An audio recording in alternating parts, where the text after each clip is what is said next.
What a year. What another year for music and reissues and box sets.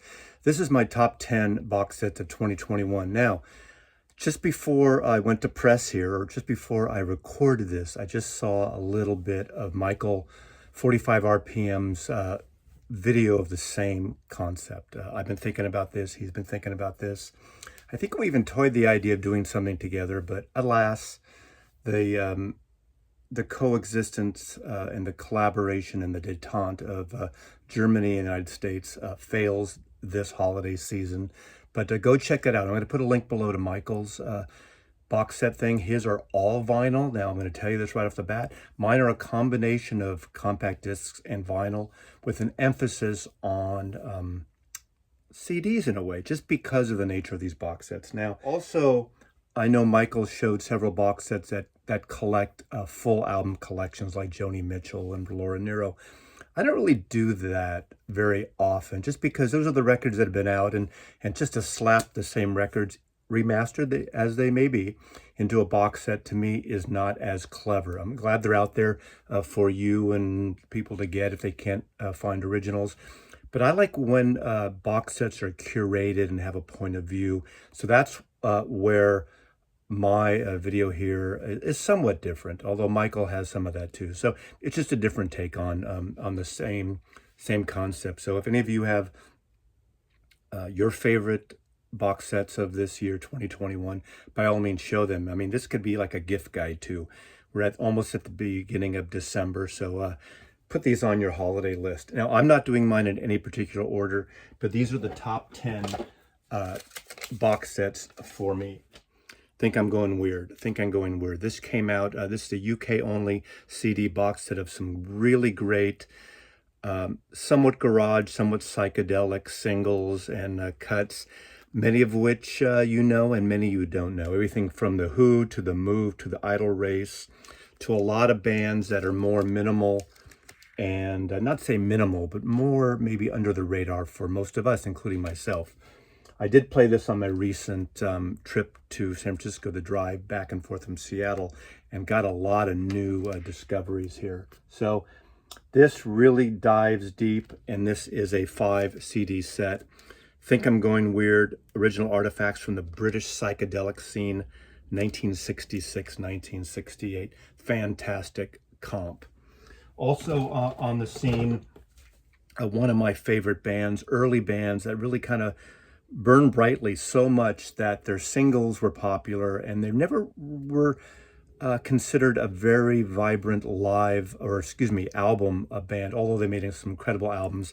1964, starting with the Beau Brummels, B-E-A-U. You know why they came up with the Beau Brummels partially? We don't know if this is fact or not, but B-E-A-U would be in the racks right after B-E-A-T. So right after the Beatles, this is San Francisco's answer, America's answer to the Beatles. The song Laugh, Laugh. Sal Valentino, Ron Elliott, great record. Duck Mulligan. They made some interesting records in 67, 68 after being on Autumn Records, originally produced by Sly Stone, sort of managed and curated by Tom Donahue, Big Daddy Tom Donahue, KYA Radio in San Francisco, the creator, founder, pretty much the creator of underground radio with KMPX and KSAN. And this is all the albums they did except the 1975 reunion album on Warner Brothers. It starts with their Autumn Records, goes through every album they did. This is a misguided entry in Warner Brothers of cover songs of the time, of the day. Very psychedelic-y, somewhat country triangle. And then one of my favorites, Bradley's Barn, literally came out like a month or two after Sweetheart of the Rodeo, country rock album. And then some A-sides and B-sides of singles, but very wonderful band, really great, interesting voice in Sal Valentino. Another late entry, Esoteric Records out of the UK, and this just came out. Steppenwolf, again, a curated anthology of all the ABC Dunhill Steppenwolf records. Amazing collection, beautiful collection. As far as I know, only available in the UK. However, maybe it's come out here, or you can get it here as an import. But obviously it has all their amazing albums with an amazing book on on ABC Dunhill Records. Of course, the very first album. The first two to me are just two explosive albums, 67, 68. The Pusher, Magic Carpet Ride, 28. She's 28 years old tonight. Don't Step on the Grass, Sam. Amazing records, amazing records. And it goes through every record of their collection, upside down or not, or otherwise. Monster, a very political album, really cool record. This grew on me over the years. Steppenwolf Live. Monster. And For Ladies Only, with the famous penis car insert photograph. Steppenwolf, one of the great 60s bands, of course. They became a cultural icon, not just because of their own albums, but because of Easy Rider, 1969, with, Born to Be Wild. What a great band. I wish they could have maintained that intensity and the recordings of those first two albums. One of my favorite box sets, again, is the anniversary edition of Who's Sellout. Of course, the album came out in 1967, so maybe the timing is off a little bit. This, in a way, came out the end of last year, so if my dates are quite wrong, but I really got into it in 2021, so I'm including it here. So it may not be historically accurate, but this is a great album, their greatest album. And this is the version with a beautiful booklet, obviously, and CDs, mono and stereo. Opens up here with all these extra singles and all the doodahs, which most people don't necessarily care about, but I think this is a fantastic box set commemorating this fantastic album, Who Sellout. Arguably, and in my case, the best Who album ever. Okay, the Bob Dylan archive bootleg series continue with volume 16, and obviously there's CD versions of this, but these are the 2 LP versions. It came out as a 2 LP set commercially. These are the 1980 recordings with Joker Man, Someone Got a Hold of My Heart, Don't Fall Apart on Me Tonight. A time where not everyone is into Dylan, but I think, again, all these reevaluations on the bootleg series are pretty amazing. This is, again, called Springtime in New York, the bootleg series, volume 16, 1980 to 1985. This is the limited edition version, 4 LPs, and none of these songs are duplicated from the 2 LP. This was issued by Third Man Records. Limited edition. Each has their own curated cover. A lovely little overview mini book. The curated covers, Bob Dylan. 4 LPs, the early 80s period of Bob Dylan. Reevaluated. As all the bootleg series, you realize how much he puts into these, all the different variety of things, and just a great set. Again, as usual, the annual Bob Dylan bootleg series collection, volume 16. Southern California, the Beach Boys box set, Feel Flows, the Sunflower and Surf's Up sessions, 1969 and 1971. You can see a theme here. I really like hearing session work, progress work of albums. Some people just want to hear the final albums, aren't into the extra cuts and the work in progress. And a lot of the things in this collection that I'm showing, in these box sets, really curate and show the progress. They're almost like, as I've said before, archaeological digs where you're digging and finding the bones, putting them together and see how it makes the dinosaur in the Natural History Museum. Beach Boys, Feel and Float, Sunflower and Surf's Up. Tempestuous time in their career, but Sunflowers, was a great album. This includes the Sunflower original album, the bonus tracks like Cotton Fields, San Miguel, It's About Time, the Sunflower original album, side B. Then it gets into some side C, some bonus tracks and unreleased tracks and works in progress. And then it gets into the original album of Surf's Up. And I would argue that Surf's Up, the song Surf's Up, is one of the most beautiful songs the Beach Boys ever wrote and recorded. Love that. I love Surf's Up. It's a favorite album of mine. So this is a lovely collection as well. Again, curated with the original album of each, remastered for your enjoyment. And obviously the obligatory book, poster, and artwork.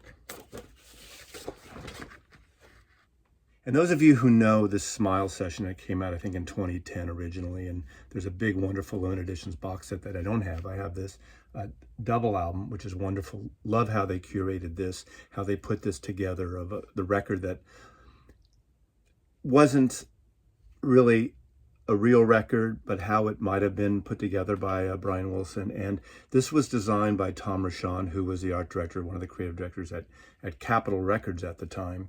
And he designed this, and that leads me right into this amazing and the heaviest box set I have here, Los Angeles Free Music Society.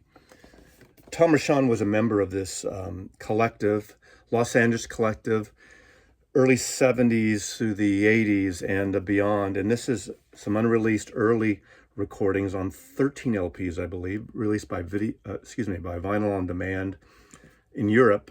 Incredible box set that Tom designed as well. And I did show this. It's an amazing designed feat. Interesting curated, interesting photographed. All these parts and pieces. I'm not pulling them out right now. I will put a link below, I think, that showcases this. Actually, I might put the link to my buddy's Michael in Germany. He included this box set on his best of. They're avant-garde, noise, minimalist. I kind of compare them to the Residents in San Francisco, although a different take on it. The only reason I'm comparing them is around the same period. I grew up in San Francisco, so the Residents were my sort of local avant-garde collective that did a lot of multimedia projects, as well as the Los Angeles Free Music Society. Never had a chance to witness them live, but Tom Rochon did a great design project, and I'm trying to get him at some point on the channel to do a little conversation of his designs, as well as his designs he did for Capitol and Warner Brothers, and beautiful album covers, and a lot that you know. So we'll try to have that happen at some point, but really great. One of my favorites of the solo Beatles is Plastic Ono Band, The Ultimate Collection. I really like what Sean and Yoko, and I think Sean's really worked on this and really pushes. Obviously the new mixes, the modern ultimate mixes. I mean, you could have a little tug of war whether you like those better or worse. I think I like the originals better, but there's something to be said about those.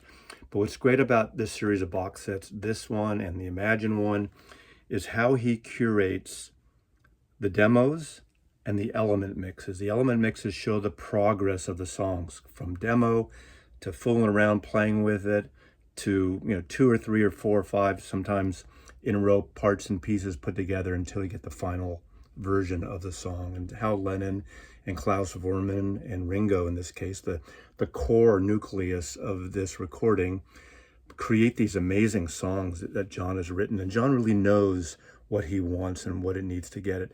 Again, this reminds me that whole, I mentioned a lot of 1970, these gospel records that were coming out, rock and roll gospel, from Delaney and Bonnie to George Harrison to Eric Clapton to, God as a concept by which we measure our pain. And then when Billy Preston's brought in to do that great gospel piano piece on this, it's an amazing collection. Also 5.1 surround.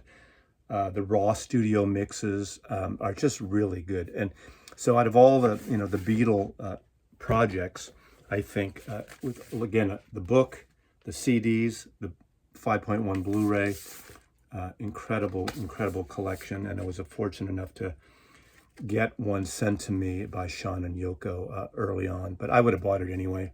In fact, I did buy one. I passed it on to someone else because I think this is an important curated record. In my top 2 all-time favorite Beatles solo records. Thank you, Sean and Yoko, for this again. And again, an incredible set. Came out a year late, came out because of the pandemic in 2021. Would have been a 2020 release for the 50th anniversary, but a fantastic set and amongst my favorite of the year. I keep playing this, and I was playing in the car again also during my recent long drive. The demo stuff and the raw mixes are just amazing. Highly recommended. You can't talk about 2021 box sets without talking about Let It Be and Get Back. Obviously, the 50th anniversary of the Let It Be album was 1970. Everything got delayed, as I said earlier. A lot of the releases from 2020 got delayed to 2021. But the Let It Be box set, both vinyl, the CD version, and the Get Back film, the Peter Jackson film, an incredible dive into one of the greatest bands, arguably the greatest iconic artist of our times, the Beatles. The beautiful CD with the remix album by Giles Martin. Somewhat despectrodized. I don't think it was as despectrodized as some people had hoped for, but I think that's fine. I'm not a hater of the Phil Spector Let It Be version. The Glen Johns mix, this was done in 1969. This was tentatively what the album cover would look like with the Angus McBean cover, emulating his original photograph from Please Please Me, early Beatles. If you haven't seen the Get Back Peter Jackson 3-part series, which is almost 8 hours, Glen Johns is a central figure in it, and his mild-mannered and his wonderful, outrageous fashion sense. I loved it. I loved every minute seeing him and how calm he was working with these guys and how he just looked like a kid in a candy store, like what we're going to do next. And he was just a calming force, I thought, and really one of the stars in a way, if you can call it that, of this documentary. Of course, Get Back has the outtakes, some of the versions they were working on, some of the fly and wall conversations. And a book, there's various books that have come out. There's actually a companion book that came out, but the Get Back is one of the most important box sets of the year. And I think it's something that any Beatle fan or music fan should dive into. Hope they put out a Blu-ray in the next year of the whole documentary on Disney Plus. And I tell you, as Andrew Sandoval wrote, if you don't know Andrew Sandoval, he's a curator that's worked on a lot of these collections, like Rhino collections. He worked on these big Monkeys books and Monkey reissues and the Kinks reissues. Worked for Rhino for so long. And he wrote a little column or a post about Get Back and talking about how some people have complained about paying $8 or $9 or $10 or whatever dollars for a month of Disney Plus. And he says that now people don't want to pay the money to watch Get Back. And he says, shame on you. Shame on you in cheaping out for this amazing thing, of all the work that goes into these projects, of all the time. I mean, Peter Jackson worked 4 years on that project. And, it's an amazing feat and it's an amazing accomplishment. And it's great to see, what was happening during that time in January of 1969 at Twickenham and at Apple Records Savile Row. So if you can search out on Facebook or wherever that Andrew Sandoval little short piece, I highly recommend it. He's totally right on. This whole attitude of I don't want to give any money to the Beatles or Disney or whatever. You support the artists, you support everything. I mean, that's how I feel about it. You may object, so be it. And lastly, I might call this my favorite box set of the year. And that's Nick Cave and the Bad Seeds, B-Sides and Rarities. Now, about 10 years ago, there was a CD-only version of Volume 1 of this. It had B-Sides, different versions from singles, different versions from movie scores, songs he did, one-offs. And I love that. And what happened is this year, he did a Volume 2 of the CD and combined it with Volume 1 and finally did a vinyl version of this. And this is 7 albums, vinyl albums of the curated discs, and it's fantastic. I'm a huge fan of Nick Cave and the Bad Seeds. Nick Cave, his songwriting. I know some people have had a hard time getting into him. Comes from the post-punk era in the 80s, from Australia.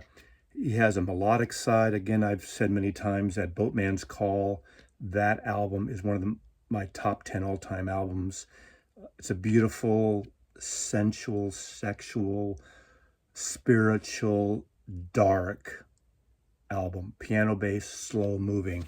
Sometimes he gets wild and out there and over the top. He does some great soundtracks with Warren Ellis, but this is my #1 pick. So that's my top 10 box sets of 2021.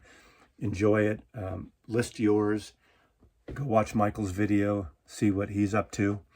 And Mazzy loves you. Again, I appreciate watching. Have a great new year. Over the top, outrageous box set goes to the Harrison estate with the Uber box.